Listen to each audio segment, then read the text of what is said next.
merci d'être venus. Nous inaugurons donc notre deuxième saison de Café Politique. On en a fait 11 l'année dernière. On en fera 9 cette année. Ils auront lieu le samedi. Nous commencerons cette année en bonne compagnie avec Gérard Leclerc. Gérard Leclerc, ça n'est pas un inconnu. Ceux qui disent la faute à Rousseau, c'est-à-dire tout le monde, évidemment. Vous avez bien vu que tout récemment, pour le décès de Lucien Gerfagnon, nous avons reproduit tel quel ta petite chronique de Radio Notre-Dame, dans laquelle tu lui rendais l'hommage qu'il méritait. Il y a très peu de temps, Solange en parlait dans La faute à Rousseau un dimanche, on a présenté l'Abécédaire, qui est une sorte de recueil des chroniques, enfin tu le diras mieux que moi. Je sais que Philippe Lallemand, à Toulon, compte dans l'année te faire venir pour parler de l'Abécédaire. Nous, on t'a invité pour la théorie du genre, je vais en dire un petit mot. Et puis on avait justement, avant les vacances, au mois de juin, si je ne m'abuse, on avait passé un texte de toi avec un texte de Jean-François Mattei, parce que, avant d'avoir quelqu'un qui vienne nous en parler, l'avantage du direct, si je puis dire, on voulait quand même écrire 2-3 choses, parce que c'est important. Ces rapides choses ayant été dites, espérant n'avoir rien oublié, je passe la parole à notre président bien-aimé, et je m'assieds. Merci François. Alors, merci pour d'assister à ce premier café politique. Merci à Gérard Leclerc d'avoir effectué le voyage depuis Paris pour nous enseigner, pour nous informer sur cette théorie du genre. Théorie du genre que, ma foi, je connais à titre personnel très mal. En tant que médecin, je m'en réfère à la génétique, XX ou XY, mais sommes-nous dans cette problématique-là? La théorie du genre, cette théorie qui a déjà plusieurs années, qui est née dans les cercles féministes américains et qui ne fait que se propager et déferler sur une Europe. Qu'est-ce que c'est que le genre? Depuis l'Antiquité des temps, cette question du genre est posée. Notamment dans la mythologie grecque, les images de ni homme ni femme, d'androgyne, a toujours peuplé cette mythologie. Quelle est la limite de l'homme? Quelle est la limite de la femme? Où commence l'homme? Où commence la femme? Où commence l'homme? Où commence l'animal? Avec la mythologie du centaure. Toutes ces images mythologiques avec des limites floues ont toujours constitué une interrogation pour l'homme. Il y a plusieurs années, Simone de Beauvoir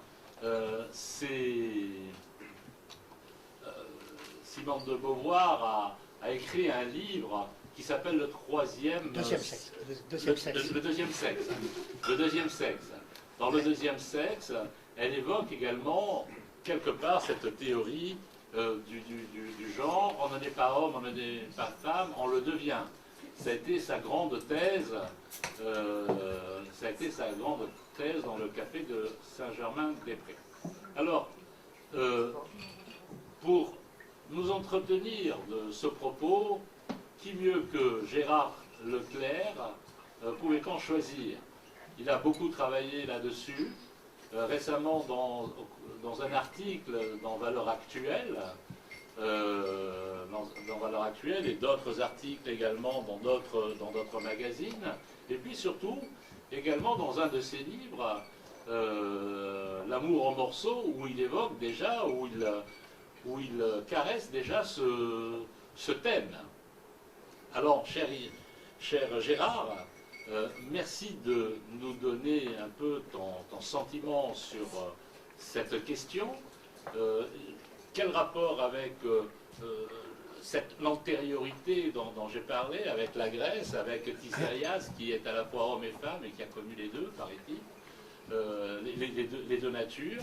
Y a-t-il un rapport entre ce qui s'est passé en Grèce, dans la mythologie grecque, et qu'en est-il aujourd'hui dans cette théorie du genre? Je te laisse la parole. Merci. Alors d'abord, je dois dire ma joie d'être ici parmi vous. C'est toujours un plaisir pour moi de revenir voir des amis très chers. Et alors, ici, en manche de chemise, j'ai plutôt l'impression d'être à Montmajour, au Beau-de-Provence, qu'à Marseille, en début d'automne. Oui, alors, comme vient de le dire Jean, cette question évidemment de l'identité sexuelle traverse la pensée depuis toujours. Dans le banquet de Platon est évoquée cette théorie de l'androgyne et comment dirais-je, cette séparation initiale qui serait intervenue alors que nous avions un être androgyne comment dirais-je, aux origines, et on aurait séparé en deux cet être androgyne, etc. Bon. Donc c'est effectivement le problème de l'identité sexuée est un problème qui sans doute, comment dirais-je, a toujours hanté la pensée parce que, évidemment, c'est une donnée première de notre humanité et de notre vie. Nous vivons dans une humanité qui est, comment dirais-je, soumise à la différence sexuelle. Il y a des hommes et des femmes. Alors précisément, l'immense paradoxe de la théorie du genre, c'est de mettre fin à cette perception, vous voulez, immédiate. Il y a ici des hommes et des femmes. L'humanité désormais ne sera plus définie par la différence sexuelle homme-femme, elle le sera par la pratique sexuelle. C'est-à-dire on ne parlera plus d'hommes et de femmes, on parlera d'hétérosexuels, d'homosexuels, hommes ou femmes, de bisexuels ou de transsexuels.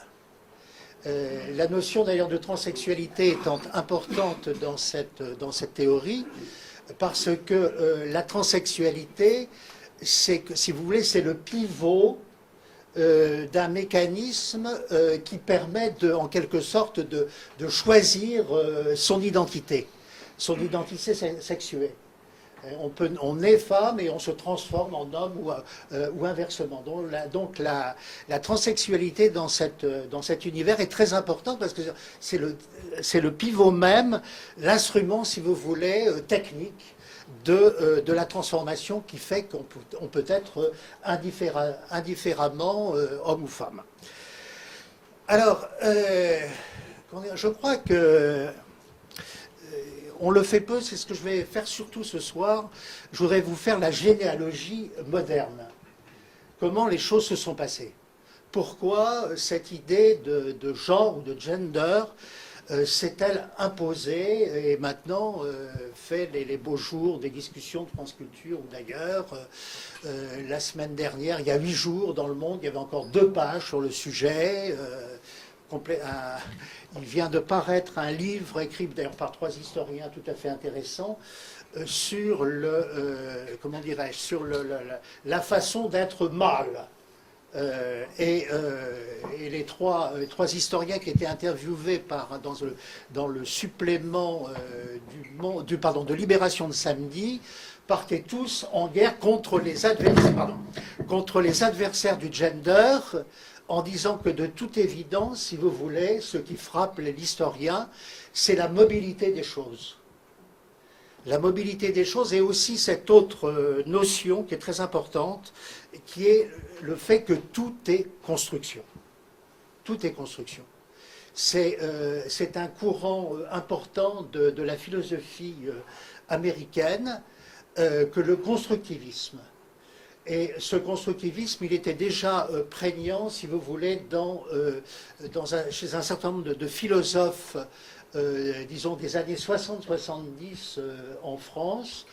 Je vais en reparler dans quelques instants. C'est-à-dire que rien n'est à proprement parler donné, tout se construit.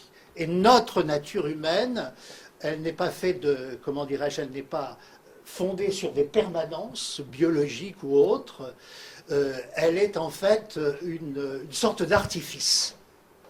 Nous sommes des artifices vivants. Ce qui paraît être ancré dans le naturel, dans une nature, etc., est pure illusion. En fait, notre humanité est faite comment dirais-je, d'un continuel travail sur soi, qui fait que nous sommes le produit de cette mobilité et de cette autoconstruction de soi-même. Or, bien sûr, pourquoi les choses paraissent différentes? Pourquoi les choses paraissent normées? Pourquoi les choses paraissent naturelles? Eh bien, nous disent les mêmes penseurs, elles sont normées parce que c'est la société qui impose des codes. Mais ces codes sont des codes, ce sont des codes culturels. Le sociologue Pierre Bourdieu reprend un vieux mot latin, il parle d'habitus, qui est d'ailleurs un mot courant dans la scolastique, et notamment chez saint Thomas d'Aquin, l'habitus. Mais alors l'habitus chez saint Thomas d'Aquin et chez Bourdieu, c'est pas du tout la même chose. L'habitus chez saint Thomas d'Aquin, c'est la manière d'être, mais qui est ancrée sur l'être précisément. Tandis que chez Bourdieu, là encore, l'habitus, la manière d'être est aussi purement construite. Et si les choses sont normées, c'est que nous obéissons à des codes sociaux qui sont purement culturels et que l'humanité a inventé et s'est imposé, ne serait-ce que sous le biais de la contrainte politique. Voilà. J'ai défini en gros la théorie du genre, j'y reviendrai, etc. Ce que je voudrais maintenant vous dire, pourquoi cette théorie, cette problématique s'est imposée. En fait, il faut retourner aux années 60, aux fameuses 60s, comme disent les anglo-saxons, les Américains. Les 60s représentent un tournant dans notre histoire contemporaine. Un des meilleurs livres que je connais sur la question, qui explique très clairement les choses, a été écrit par un universitaire américain, spécialiste québécois, spécialiste de Kundera, le meilleur spécialiste de Kundera, qui a préfacé d'ailleurs toutes les éditions en livre de poche de Kundera, qui s'appelle François Ricard. Et François Ricard a publié un livre qui s'appelle La génération lyrique. La génération lyrique, qu'est-ce que c'est que la génération lyrique? Eh bien, la génération lyrique, c'est la génération, c'est la mienne, c'est la nôtre, c'est-à-dire c'est la génération qui apparaît dans les années 60 et qui a la prétention de renouveler les choses, de renouveler la face de la Terre, je dirais, de renouveler les représentations sociales, de renouveler l'art de vivre, les arts de vivre, si on peut parler comme cela. Vous savez, le fameux slogan qui a eu tellement cours dans ces années-là, « Changer la vie ». Et alors, cette génération lyrique, elle se construit, si j'emploie le mot, mais il est tout à fait exact, elle se construit à l'encontre de la génération précédente, ou des générations précédentes. La génération précédente, c'est la génération de la guerre et la génération de l'après-guerre que l'on définit souvent comme la génération de la reconstruction. Et ces générations de la guerre et ces générations de l'après-guerre et de la reconstruction se définissent par, comment dirais-je, par des aspects communs. Ils peuvent avoir des idéologies à l'opposé des unes des autres. Ils peuvent être, pour prendre un exemple, ils peuvent être marxistes, communistes, ils peuvent être patriotes, nationalistes, etc. Mais il y a quand même des points communs entre ces gens-là qui vivent cette période de la guerre et de l'après-guerre. Ce sont des gens qui sont persuadés que, si vous voulez, le secret de la vie, en fait, c'est le sacrifice et le don de soi au service des générations qui vont venir. On n'aura peut-être pas une vie très drôle, on va trimer, il faut gagner la guerre déjà, ensuite il faut reconstruire une Europe en ruine, on va faire tous nos efforts pour ça et on va en baver, mais ce sera pour nos enfants, ce sera pour le fait que, pour que nos enfants soient plus heureux, aient une vie plus facile, etc. Et ils y sont arrivés d'ailleurs. Ils y sont arrivés parce que dans les années 60, c'était dans la logique de ce que Jean Fourassier appelait les 30 glorieuses, l'Europe notamment, mais les États-Unis aussi évidemment, sont arrivés à un degré d'aisance matérielle tel qu'on a pu parler de société de consommation. Et les sociétés européennes et la société française singulièrement se sont considérablement transformées, avec notamment une évolution très sensible des classes populaires, et notamment de la classe ouvrière, qui explique l'évolution très sensible du Parti communiste dans les années 60-70, qui évidemment est en charge, qui a la fonction tribunicienne, comme on disait à l'époque, de représenter les intérêts de la classe ouvrière. Or, on ne défend plus les intérêts de la classe ouvrière dans les années 60 comme on les défendait sous le Front populaire. Pourquoi? Parce que la classe ouvrière est arrivée à une certaine aisance matérielle. On a désormais une voiture, une 2 chevaux, une 4 chevaux à l'époque. On jouit dans un appartement d'un certain nombre de commodités sanitaires. On a le frigo, on a la télévision, etc. Donc on est arrivé à une certaine aisance matérielle qui change évidemment les mentalités. Et par ailleurs aussi, autre effet, c'est l'arrivée massive dans l'enseignement supérieur des jeunes gens et des jeunes filles. Ça, c'est une formidable révolution parce qu'avant-guerre, vous n'aviez que quelques milliers d'étudiants qui profitaient de l'accès à l'enseignement supérieur. Et dans les années d'après-guerre, ce sont des centaines de milliers d'étudiants qui vont peupler les facultés, qui vont devenir trop petites. On va construire des campus, vous savez ça, ici à Marseille et à Aix, partout. Le vieux quartier latin à Paris va éclater avec des universités construites à la périphérie. Et effectivement, donc il y a un monde universitaire nouveau, avec des centaines de milliers de jeunes gens, qui, même si pour eux la vie n'est pas toujours facile, évidemment, certains sont obligés de travailler, etc., mais c'est, comment dirais-je, c'est une situation inouïe par rapport à ce qu'ont connu leurs prédécesseurs, avec l'espoir, évidemment, de monter dans l'échelle sociale, dans l'échelle des salaires, etc. Donc les années 60 représentent une énorme évolution déjà matérielle, si vous voulez, économique, sociale, et qui va se traduire aussi par un changement fondamental dans le domaine, je dirais, culturel. Le grand historien que nous avons perdu il y a très peu de temps, que j'aimais beaucoup, Pierre Chonu, définissait les années 60, les 60s, comme la période de changement des attitudes devant la vie.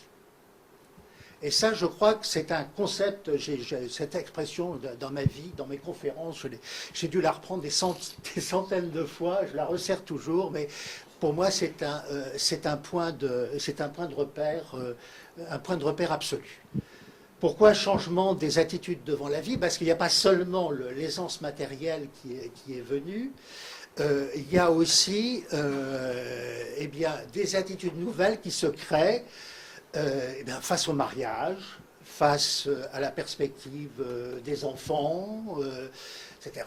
Et il y a à ce moment-là, Chonu qui a été très marqué par les statistiques, la pensée, comment dirais-je, l'histoire quantitative, observe de près les courbes statistiques de l'époque, et il découvre des changements fondamentaux en ce qui concerne la nuptialité et la démographie.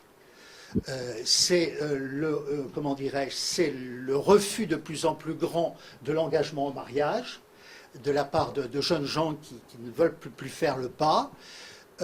Donc c'est le phénomène de ce qu'on a appelé à l'époque la cohabitation juvénile qui s'est beaucoup pratiquée et multipliée. Et deuxième indice très important pour Chonu, capital pour Chonu, il a écrit des bouquins là-dessus, c'est l'indicateur démographique. Il a écrit à ce moment-là, dans les années 70, un livre avec mon excellent collègue Georges Suffert qui s'appelait La peste blanche, où il annonçait que la mentalité contraceptive allait produire comment dirais-je, un hiver démographique sur l'Europe. Personne ne l'a écouté, évidemment, à ce moment-là, mais l'hiver démographique, il est là. c'est la réalité de notre temps.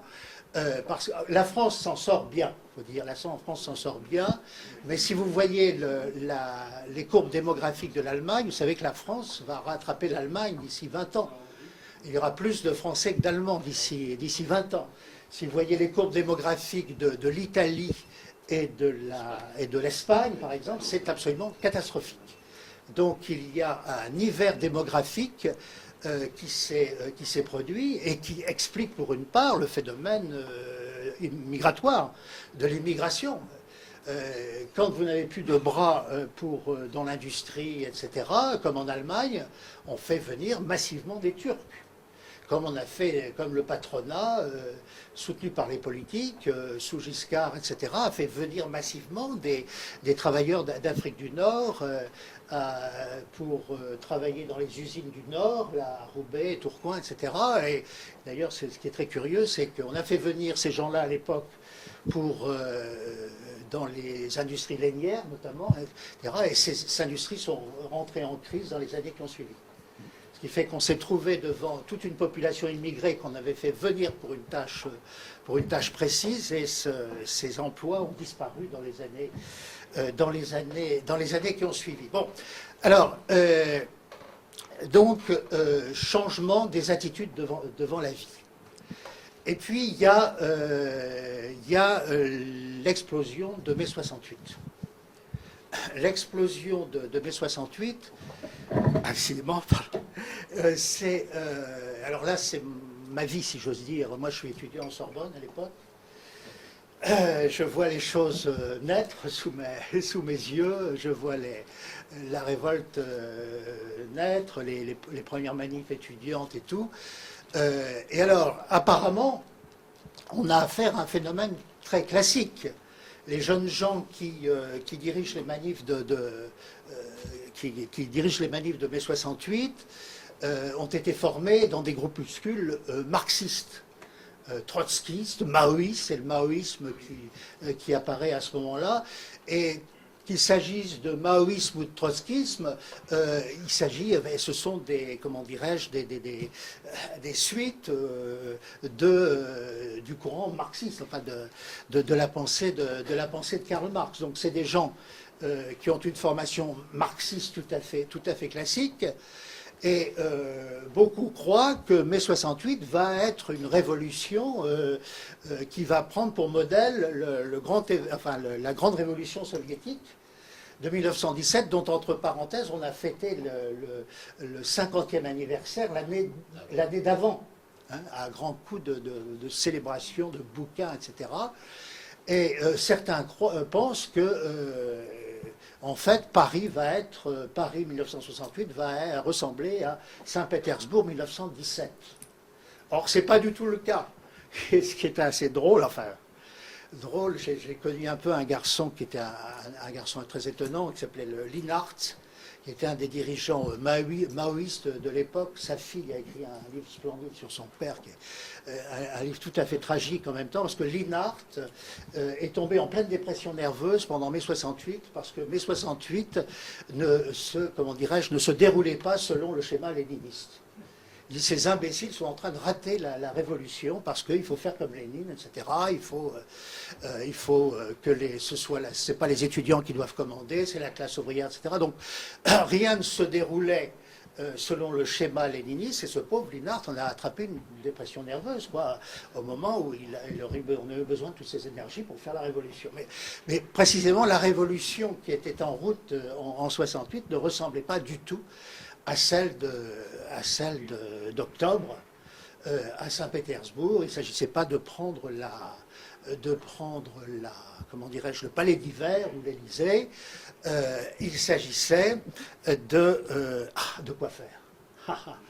Eh bien, précisément, de changer la vie, comme on disait à ce moment-là. Et on a assisté à un glissement intellectuel et idéologique qui fait que les références, mais ces références sont postérieures en fait, parce que les grandes références de 68, c'est Marcuse. C'est Marcuse, et puis c'est un peu moins Reich, Or, Marcuse et Reich, qui sont des disciples qui ont fabriqué des systèmes complexes à partir de Freud et de Marx, n'étaient pas du tout lus en France dans les années 60. On les a découverts après. Et on s'est aperçu après que c'était Marcuse et Reich, en fait, qui par avance avaient idéologiquement, si vous voulez, intellectuellement défini les enjeux de 68. Alors, de quoi s'agit-il? Eh bien, il s'agit d'un changement de la société par les mœurs, essentiellement par les mœurs.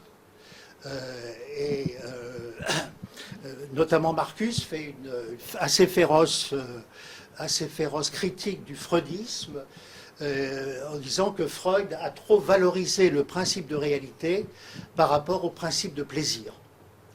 Et donc la révolution moderne va consister à redonner toute sa primauté au principe de plaisir par rapport au principe de réalité qui est par définition castrateur. Alors tout cela va donner lieu à une grande effervescence intellectuelle au-delà de 68, notamment dans les années 70, avec en France ceux qu'on va appeler les penseurs du désir, les philosophes du désir.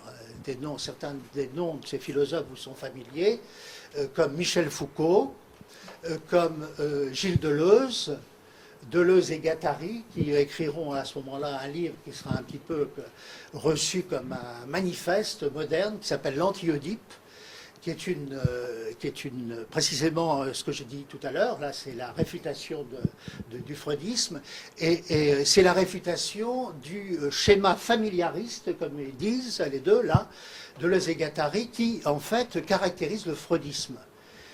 L'Oedipe, le fameux Oedipe de Freud, ça n'est rien d'autre que le schéma familial, qui est imposé comme le schéma de construction de la société. Il s'agit de faire sauter l'Oedipe. Et comme ils disent à l'époque, dans leur langage, il s'agit de déterritorialiser le désir, de supprimer toutes les digues qui empêchent l'expansion du désir. Et évidemment, ce qu'il s'agit de faire sauter, en premier lieu, c'est la famille, c'est le paradigme familial et la réalité de la famille. Tous ces gens-là, Deleuze, Foucault, etc., moi j'ai personnellement bien connu Michel Foucault. J'ai eu une très longue conversation une fois avec lui, enfin je pourrais vous en reparler si vous voulez. C'était des gens d'une certaine valeur philosophique, etc., des gens très brillants. Mais alors il s'est passé un phénomène assez étonnant, c'est que ces gens-là ont connu leur plus grand succès en France dans les années 60-70. Et puis après, années 80, la gauche prend le pouvoir en France. 1981, Mitterrand devient président de la République. Et on aurait pu croire qu'à cette prise de pouvoir politique allait correspondre une expansion de la pensée de gauche. Or, ce n'est pas du tout ce qui se passe. Il y a là un paradoxe extrêmement intéressant à étudier, c'est que l'arrivée de Mitterrand au pouvoir correspond en France, notamment sur le plan universitaire, par un déclin des pensées de gauche, avec un renouveau considérable de la pensée libérale sous l'égide de Tocqueville. Et vous avez aussi à ce moment-là une transformation de l'historiographie révolutionnaire sous les coups de bélier de François Furet, qui publie en 1978 un livre extrêmement important qui s'appelle « Penser la Révolution française ». C'est en fait une attaque en règle contre la théorie classique enseignée depuis toujours à la Sorbonne sur la Révolution française. Et du coup, ce sont les schémas marxistes et jacobins qui sous-tendaient la pensée, la culture française, qui sont mis en miettes. Et avec un renouveau de la philosophie politique libérale, On va rechercher tous les grands libéraux du 19e siècle, en économie ou en politique, comme Bastiat en économie, comme Benjamin Constant, Madame de Staël, même Guizot. À ce moment-là, Rosan Vallon fait un livre très important qui s'appelle Le moment Guizot. On revalorise les penseurs français du 19e siècle qui avaient été abandonnés et méprisés à cause de la suprématie de la pensée marxiste. Et les penseurs radicaux dont je viens de vous parler, les Deleuze, Guattari, Derrida aussi d'ailleurs, qu'est-ce qu'ils font à ce moment-là? Eh bien, ils quittent la France. Ils la quittent métaphoriquement ou réellement, c'est-à-dire qu'ils sont accueillis à ce moment-là à bras ouverts aux États-Unis. Et ce qui est drôle d'ailleurs, enfin rétrospectivement assez drôle, c'est que le premier qui a fait venir ces gens-là aux États-Unis pour qu'ils exposent leur sujet, c'est un ami, si j'ose dire, un grand ami même pour moi, c'est René Girard. René Girard qui enseigne à l'université de Stanford, qui pour la première, comment dirais-je, a fait venir les penseurs de déconstruction, donc Deleuze, Derrida, etc. Et ces gens-là, ils vont s'installer par la suite. Mais alors, ça ne veut pas dire que Girard était d'accord avec eux, pas du tout. Mais enfin, comme il pensait que c'était un courant qui montait, il fallait s'y intéresser, etc. Mais alors, eux se sont par contre enracinés aux États-Unis et ils ont eu une influence considérable sur le développement de la philosophie aux États-Unis. Et alors, c'est là où on va retrouver notre affaire du gender, c'est que les années 60 correspondent à une montée en puissance du féminisme, des mouvements féministes et des mouvements homosexuels. Ça correspond un petit peu d'ailleurs à ce que je vous ai dit sur Chonu, changement des attitudes devant la vie. Il y a une promotion de certaines pratiques marginales. Il y a évidemment la révolte des femmes, la révolte féministe, etc. Et ces gens-là sont en recherche d'une philosophie qui leur soit propre. Et cette philosophie, ils vont la trouver avec ces penseurs français qui ont passé l'Atlantique. Et ça va être à l'origine de ce qu'on appelle, je ne sais plus, comme je parle mal l'anglais, je vous dirai en français, les études sur le genre, et sur les hommes et sur les femmes, etc. Au même moment, il y avait le rapport Kinsey qui était... Absolument. C'est plus ancien Kinsey. Voilà. C'est juste après la guerre, ça, voilà. Kinsey, oui. Mais on pourra en parler aussi, ça a joué un rôle très important. Mais ce que je voudrais dire là aussi, dans mon historique, et je vois que l'heure s'avance, ce que je voudrais dire aussi, c'est que il se produit au même moment un phénomène d'une ampleur considérable, qui est d'un autre ordre, c'est l'épidémie du sida. Le sida, cette maladie épouvantable qui apparaît notamment dans les milieux homosexuels de la côte ouest des États-Unis, et qui est un phénomène qui prend une ampleur considérable, parce qu'on s'aperçoit que c'est une pandémie mondiale qui va faire des millions et des millions et des millions de victimes. Et il y a un scandale, si vous voulez, c'est que les homosexuels soient les premières victimes de cette affaire. Et cette maladie, elle va revêtir un caractère que n'a revêtu dans l'histoire aucune maladie. C'est la première fois dans l'histoire qu'on va faire des manifestations contre une maladie. On va protester contre le sida. On va faire des manifs, des meetings pour protester contre le sida. On n'a jamais protesté contre le cancer du sein, par exemple, qui produit encore plus de victimes, encore je crois, aujourd'hui. Mais on fait des manifs contre le sida. Pourquoi? Eh bien, parce que là, nous avons affaire à une maladie qui a une extraordinaire connotation symbolique. Qui vise la reproduction, le sperme, le sang, etc. Donc c'est extrêmement symbolique. Et par ailleurs, ça concerne le milieu homosexuel qui s'est considérablement développé et qui va se développer encore plus sous la forme d'une organisation communautariste. Avec, je dois dire d'ailleurs, des aspects assez émouvants parfois et assez admirables. parce qu'il va y avoir une sorte des mouvements vont surgir d'entraide, hein, pour les malades, soutenir les malades, etc. Il y a tout un aspect, je dirais, caritatif, humanitaire, qui accompagne aussi ce phénomène, qui est un phénomène complexe. Mais en même temps, c'est une véritable révolte qui se produit, une révolte chez les homosexuels qui trouvent qu'il s'agit d'une injustice au suprême degré, si vous voulez.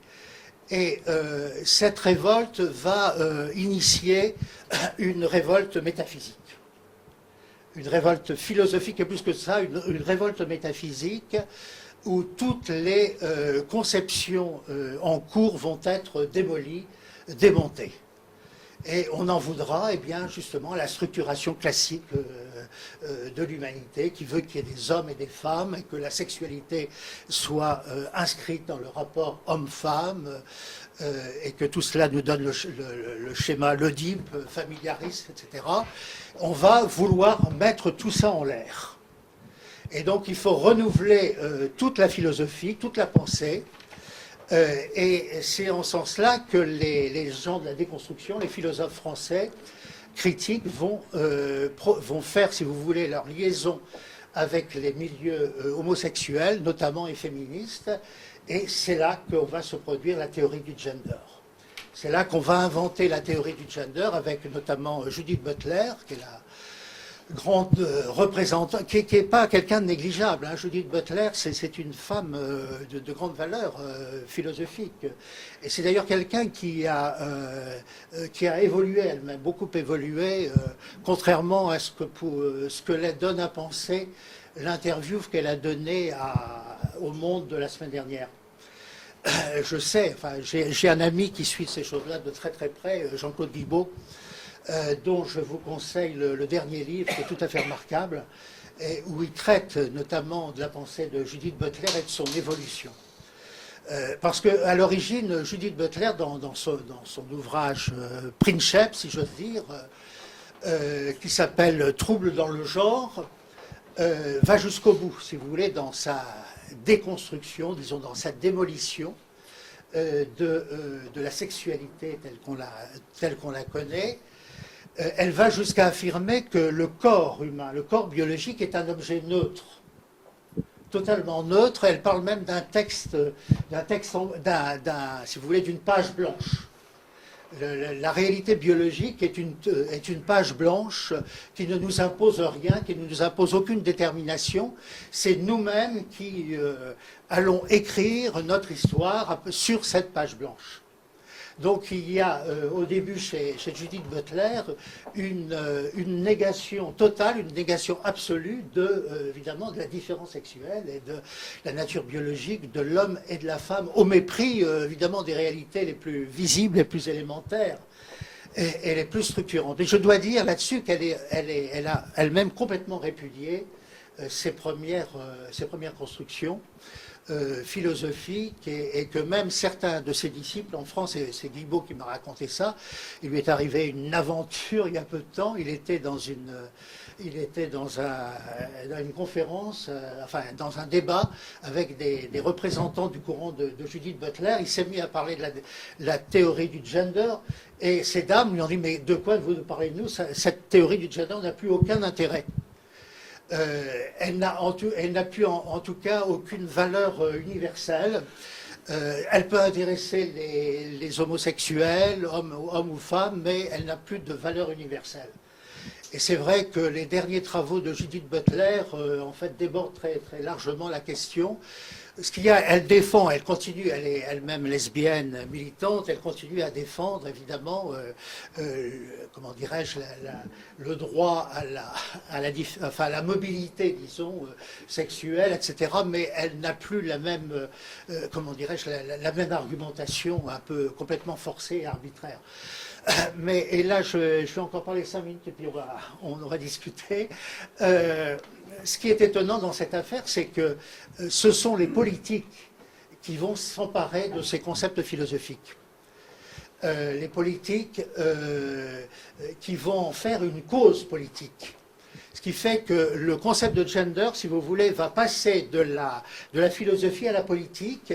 Et cette fois-ci, on va passer, disons, des campus universitaires américains, tout simplement, à l'Organisation des Nations Unies à New York. Et il va y avoir un travail de lobbying extraordinairement important dans les conférences internationales où on va vouloir imposer dans les législations nationales effectivement les concepts principaux de la théorie du gender. Ce qui fait par exemple qu'au Canada maintenant, on a fait un toilettage des lois. Maintenant, dans la loi canadienne, on ne peut plus parler de père ou de mère. On parle de parents. Non, parce que le père et mère, évidemment, c'est faire allusion à la parenté biologique. Donc il s'agit de faire sauter la parenté biologique et donc on ne parlera plus que de parents. Il y a un projet de loi en Espagne, à l'initiative de M. Zapatero, qui voudrait qu'à la naissance, sur l'état civil, on n'inscrive pas le sexe de l'enfant. On réserve son identité sexuée à plus tard, et en attendant, on lui donne un numéro d'immatriculation. Oui. L'immatriculation complètement neutre, on définira plus tard, quand le temps sera venu, son éventuelle identité sexuelle. Ce qui fait que cette idée a complètement chamboulé le monde eh bien, elle fait partie du programme de la gauche. Si la gauche arrive au pouvoir, on n'y échappera pas, on n'échappera pas au mariage homosexuel, etc. Donc c'est l'Occident dans son entier qui se trouve chamboulé par cette affaire. Et j'ai essayé un peu rapidement de vous en expliquer la genèse. Alors évidemment, j'ai été trop rapide sur les choses, il faudrait revenir. Je voulais vous expliquer un petit peu comment les choses s'étaient enclenchées. Et maintenant, on va souffler 5 minutes, et puis on va passer... Des ados de première, ils ont quand même autre chose à apprendre en sciences nat que ce genre d'ânerie. Comment ça a pu dérouler sur le secondaire? Je pense, moi, ce que je pense, je ne sais pas si Luc Châtel, le ministre, a une responsabilité directe là-dedans. En tout cas, il a laissé faire, mais probablement, c'est des gens de son cabinet qui ont concocté une circulaire, et ça a donné des manuels à la disposition des élèves de première, où on aborde pour la première fois cette théorie du gender. Alors évidemment, c'est pas considérable, c'est 1 page ou 2 pages dans ces manuels, mais c'est hautement critiquable pour une raison simple que vous avez d'ailleurs dit implicitement, c'est que si ce genre de théorie était exposé en classe de philosophie, on comprendrait. Oui. En classe de philosophie, on discute toutes les opinions, quelles qu'elles soient, les grandes théories philosophiques et notamment celles qui ont cours en ce moment. Donc on pourrait comprendre on étudie en philosophie le gender. Mais c'est absolument incompréhensible en sciences naturelles. D'abord parce que il y a un énorme paradoxe. Tout à l'heure, je vous ai dit que à l'origine, Madame Butler en fait, considérait qu'il n'y avait pas d'intérêt à considérer l'aspect biologique des choses. Hein. Le sexe, la nature sexuelle, le corps est un objet neutre.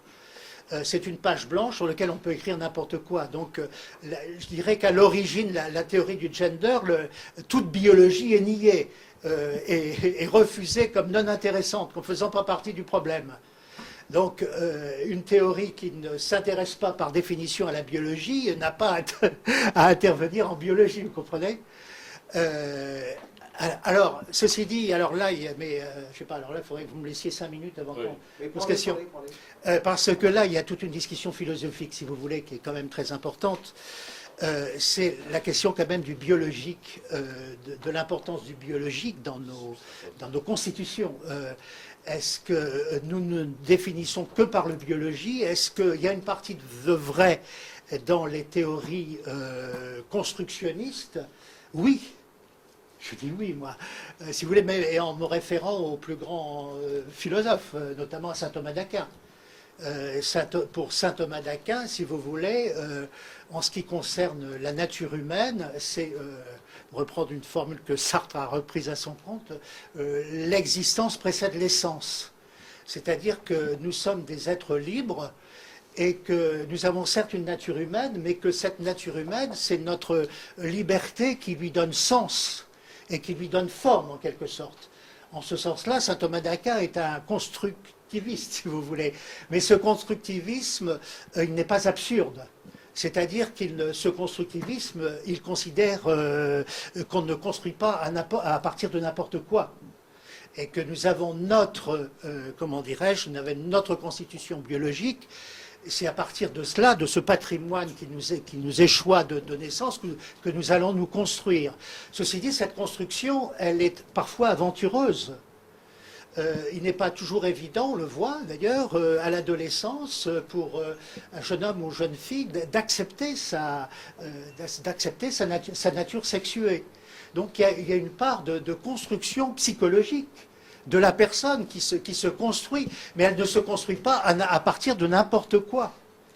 Si vous voulez, moi je définis en fait la théorie d'Inchedder dans ce qu'elle a de plus absolu, donc de plus absurde, comme une philosophie de zombie en fait. Les êtres sont de purs artifices, de purs artefacts. Et il n'y a pas de, comment dirais-je, ils ne sont pas en relation avec une profondeur ontologique, si vous voulez, qui donne sens à la liberté. Il y a un rapport entre l'existence et la liberté. On ne peut pas, comment dirais-je, séparer la liberté de l'être tel qu'il nous est donné. Donc, il y a une vérité dans le constructivisme, il y a une part de vérité dans le constructivisme. Nous avons à nous construire nous-mêmes à partir de notre identité sexuée. Et parfois, il y a des ratages, évidemment, il y a des ratages. Il y a des jeunes gens qui vont vers l'homosexualité, etc. Bon, alors là, je ne veux pas rentrer dans la question de l'homosexualité, qui est une immense question. D'ailleurs, il y a toujours eu l'amour du même. Qu'est-ce que c'est que l'homosexualité? C'est l'amour du même, cette tendance qui fait qu'on se reporte vers le semblable au lieu de se tourner vers l'altérité. Ça a toujours existé depuis que l'homme est l'homme. Ce qui est nouveau aujourd'hui, c'est, si vous voulez, c'est la révolte d'une partie de la population à partir de l'affaire du sida, je pense, et qui aboutit en fait à une remise en cause des structures les plus profondes de la société et de l'humanité. C'est une minorité qui prend le pouvoir en quelque sorte et qui veut reconstruire toute la législation et du coup tous les concepts philosophiques qui collaborent à la vie sociale, à éclairer la vie sociale. Donc c'est une révolution de fond qui est menée par une minorité. Moi, si vous voulez, je fais un rapprochement avec le marxisme. Et à partir des idées de René Girard, si vous voulez, qu'est-ce que c'était le marxisme en fait? C'était une révolte déjà contre la misère de la condition prolétarienne. Et donc René Girard définirait ça comme une révolte victimaire, si vous voulez. Une révolte victimaire qui aboutissait et qui était justifiée justement par la misère, par la souffrance, etc. Eh bien, avec l'affaire du gender, en fait, on a exactement le même phénomène victimaire. C'est le monde homosexuel, la communauté, entre guillemets, homosexuelle, qui se dit victime depuis les temps les plus reculés d'une féroce répression, qui vit dans des souffrances insupportables, etc. Et il y a eu révolte donc contre cette injustice native, et cette révolte doit déboucher sur le changement total de la société, comme le marxisme voulait transformer radicalement la société. De ce point de vue-là, je crois qu'il y a une certaine homologie des deux mouvements. Solange. On dit toujours qu'on est à la recherche de sa moitié d'âme, en référence à l'Empire primordial de Platon. Alors, dans cette nouvelle théorie dont vous avez savamment parlé, toutes ces références de philosophes, je n'ai pas entendu une seule fois le mot amour, sexe, désir, plaisir, mais l'amour, où est-il dans tout ça? Précisément, oui. Précisément, il n'existe guère. Si, ou alors si, moi je vois, moi de temps en temps quand j'aborde ces questions-là, j'ai des homosexuels qui m'écrivent en disant mais vous êtes terribles, vos théories, etc. Bon, on peut les comprendre, mais pour nous il s'agit d'aimer, on demande simplement la liberté d'aimer qu'on nous refuse. Donc, ils brandissent quand même le drapeau, le drapeau de l'amour. Mais alors là, j'ai écrit un livre là-dessus. J'ai écrit un livre là-dessus qui s'appelle L'amour en morceaux, justement, que Jean a cité tout à l'heure, parce que c'est l'affaire du Pax, moi, qui m'a déclenché, parce que j'ai eu le sentiment que le monde s'effondrait. Si vous voulez, le monde s'effondrait à ce moment-là, enfin le monde tel que je le vivais, moi, tel qu'il m'était échu, et même ne serait-ce que par l'amour que mes parents m'avaient donné, et qui était fondé d'ailleurs sur leur propre amour réciproque, j'avais l'impression que tout un monde s'effondrait, tout s'effondrait. Et donc, je suis parti à la campagne pendant 5 mois pour réfléchir à la question, et j'ai lu une quantité de romans d'amour à l'époque, parce que je me disais, t'as des tas d'idées sur l'histoire de la famille, etc., que m'avait mis dans la tête un très bon historien chrétien qui s'appelle Michel Rouge, qui est le meilleur historien de la famille chrétienne pour moi, et donc il m'avait mis des idées très intéressantes dans la tête, Michel Rouge, mais je me disais, tout ça, ça reste quand même très structurel, etc., quand même, le fond de l'affaire, c'est l'amour humain. Donc du coup, j'ai lu des romans, etc., et puis d'amour, et puis bon, ça a donné ce livre qui s'appelle L'amour en morceaux, effectivement, mais bon. Mais alors là, là, si vous voulez que je parle de ça, Jean-Paul II a fait ses formidables catéchèses, sur la théologie du corps, etc.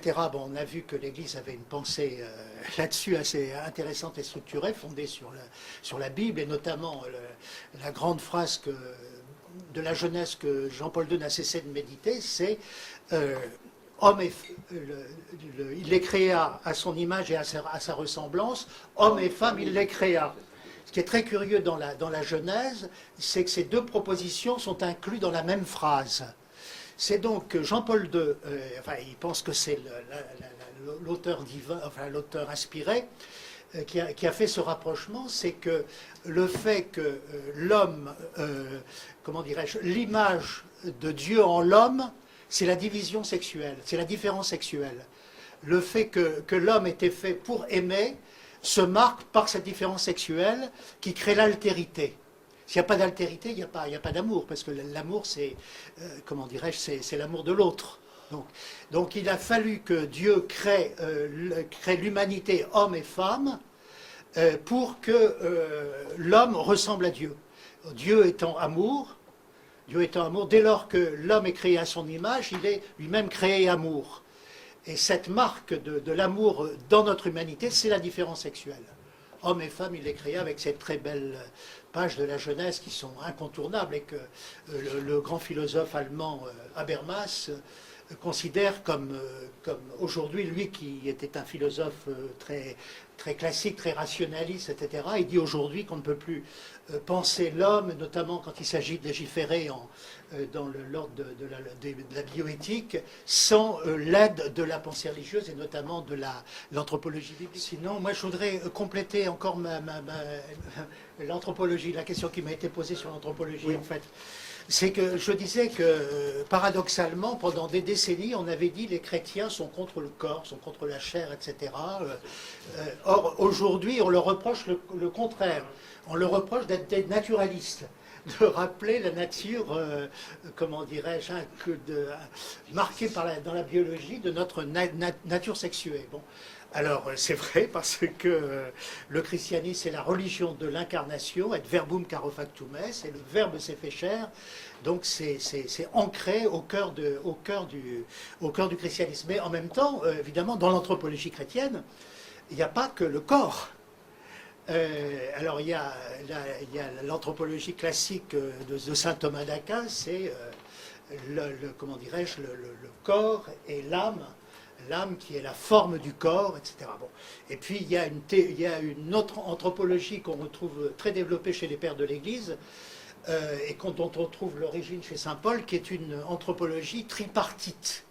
C'est-à-dire que ce n'est pas seulement l'âme et le corps, c'est l'âme, le corps et l'esprit. Le corps, c'est bon, la réalité biologique de l'homme. L'âme, c'est plutôt l'aspect, comment dirais-je, c'est l'aspect animation précisément du corps. Nous ne sommes pas des animaux-machines, comme disait Descartes, nous sommes des corps animés. Et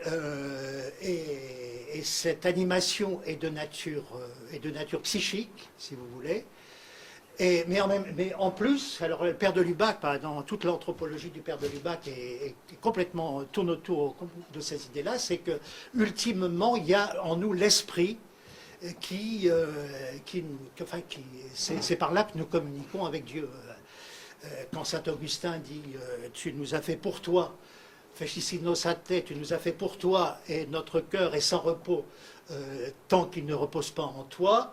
Eh bien, à ce moment-là, saint Augustin fait appel à notre nature la plus intime, qui fait où nous retrouvons Dieu. Et ça, c'est ce que le père de Lubac, à la suite de la patrologie grecque notamment, appelle l'esprit, le nous. Donc l'anthropologie, évidemment, d'inspiration chrétienne, et retravaillée d'ailleurs grâce à la Grèce, grâce aux philosophes grecs, etc., est une anthropologie complexe. Nous ne sommes pas du tout des naturalistes. Et pour nous, notamment, les hommes et les femmes ne sont pas des animaux évolués. Il y a une différence ontologique qui fait qu'il y a un saut ontologique, etc. Donc le corps, quand nous parlons du corps, nous parlons d'un corps psychique et d'un corps qui communique aussi avec le monde de l'esprit. Le père Guy Gilbert, l'admirable curé des Loubards, dit toujours: le poisson nage, l'animal court, l'homme prie. Ce qui définit l'homme le plus profondément, c'est qu'il est fait pour la prière. C'est un être rationnel, mais plus profondément, c'est un homme qui prie. Voilà. Donc c'est en ce sens-là que on a une anthropologie tripartite, et donc lorsqu'on parle de l'homme, eh bien il faut parler de toutes ces dimensions. Je n'ai traité que très très rapidement de la question de l'homosexualité. J'aurais pu faire toute ma conférence là-dessus. Bien que de certains points de vue, je me sens pas complètement compétent, et quand j'ai à réfléchir là-dessus, j'ai de très bons copains qui sont psy, philosophes, etc., qui me donnent des lumières là-dessus. Mais si vous voulez, il ne s'agit pas pour moi, pour nous, je pense, de rentrer en guerre contre les homosexuels. Il ne s'agit pas de partir à la chasse contre l'homosexuel, etc. En tout cas, moi, je m'opposerai farouchement à cela. Parmi les gens qui m'entourent, il y a un certain nombre d'homosexuels avec qui j'ai des relations tout à fait amicales. J'ai raconté une fois dans un éditorial de Radio Notre-Dame que j'avais un voisin à moi qui habite la maison à côté, qui est une des illustrations de la Gay Pride. Je le vois partir tous les ans à la Gay Pride, harnaché, comme vous savez, comme on va sur les chars à Rio, etc. Bon, j'ai de très bonnes relations avec lui. Donc pour moi, il ne s'agit pas du tout de partir à la chasse aux homosexuels, vraiment pas du tout. Et pardon. Alors, souvent, on a affaire à des situations très difficiles, parfois inextricables, etc. Moi, je suis très prudent. Parfois, j'ai des gens qui sont venus me parler de leur situation, etc. Donc, moi, je serai le dernier à leur jeter la pierre. Mais là, si vous voulez, le problème qui se pose, pour moi, je ne suis pas un confesseur, j'ai pas à juger, à entrer dans les cœurs et dans les consciences. Mon problème, il est, je dirais, philosophique et politique.